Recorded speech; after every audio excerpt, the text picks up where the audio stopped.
Dangerous, বাক্যে dangerous যদি থাকে তাহলে ওই বাক্যটা প্রেজেন্ট ইনডিফিনিট টেন্স হয়। এবার বুঝতে পারছো যে কেন বললাম যে টেন্স টপিকটা ক্লিয়ার থাকতে হবে। প্রেজেন্ট ইনডিফিনিট টেন্স মানে এটা একটা ভার্বের রূপ। যখন কোনো বাক্য কি অভ্যাসগত, যে হ্যাবিচুয়াল ফ্যাক্ট অথবা ইউনিভার্সাল ট্রুথ অথবা সচরাচর কোনো কাজ হয় এমন বোঝায়, আমরা সেখানে যে ভার্বটা ইউজ করি আমরা ওই ভার্বটা ইউজ করব। এবং প্রেজেন্ট ইনডিফিনিট টেন্সের স্ট্রাকচারটা কেমন বলো? সাবজেক্ট প্লাস V1 প্লাস বাকি অংশ, তাই না?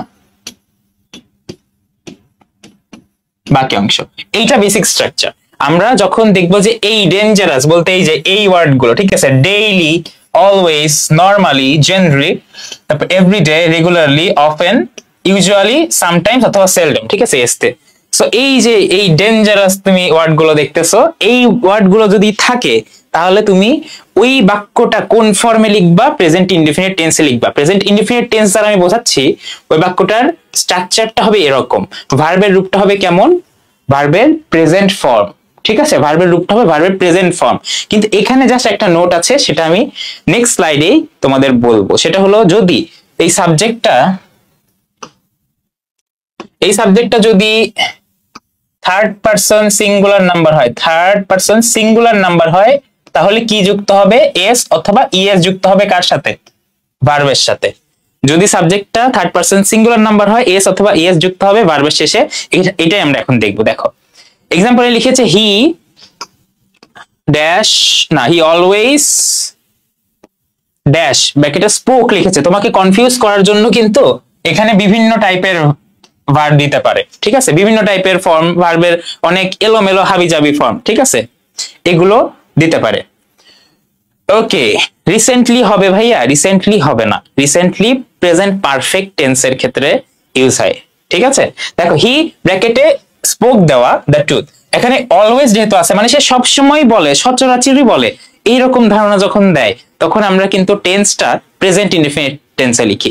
এবং হি, যেহেতু he third person singular number, ঠিক আছে, থার্ড পারসন সিঙ্গুলার নাম্বার, তুমি এটার প্রেজেন্ট ফর্ম আগে লেখো স্পিক, স্পিক, এবং যেহেতু হি ছিল থার্ড পারসন সিঙ্গুলার নাম্বার ছিল, তুমি একটা এস যুক্ত করে দিবা। He always speaks the truth, বুঝতে পারছো? He always speaks the truth. কিন্তু দেখো একই ক্ষেত্রে জাস্ট এটা থার্ড পারসন সিঙ্গুলার নাম্বার ছিল, এই জন্য আমরা এসটা যুক্ত করেছি। এখানে ছিল I dash my teeth daily, আমরা দাঁত কি করি? দাঁত ব্রাশ করি, ভার্বটা হবে ব্রাশ, ঠিক আছে, তুমি বুঝতে পারতেছো, ভার্বটা হবে brush. I brush my teeth daily, খুব ইজি। কি বেশি কঠিন? বহুত হার্ড? বেশি কঠিন না, ঠিক আছে। I brush my teeth daily, এখানে কিন্তু আবার এস বা ইএস যুক্ত হবে না, কারণ এটা ফার্স্ট পারসন। ওকে, বুঝতে পারছি সবাই? সবাই একটু কমেন্টে জানাই যদি বুঝতে পেরে থাকি, আমরা একটু কমেন্টে জানাই। দেখেন হি এর সাথে স্পিক্স হবে, আই এর সাথে জাস্ট ভার্বের প্রেজেন্ট ফর্মটা হবে, কেননা আই ফার্স্ট পারসন। ওকে, শুধুমাত্র এস বা ইএস তখনই যুক্ত হবে। এইটা তোমাদের বারবার কেন বলছি জানো?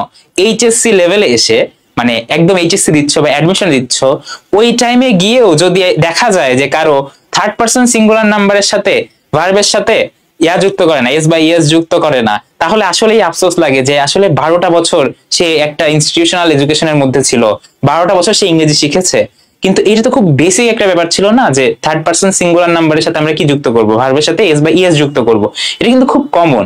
তুমি যদি বাইরে গিয়ে বা হায়ার এডুকেশনে গিয়ে এই ভুলটা করো, তোমাকে কিন্তু টিচাররা একদম জেনুইনলি জাজ করবে তুমি 12 বছর কি শিখেছো বা কি কেমন ইংলিশ শিখেছো। সো এটা খুব মানে খুব ইম্পর্টেন্ট।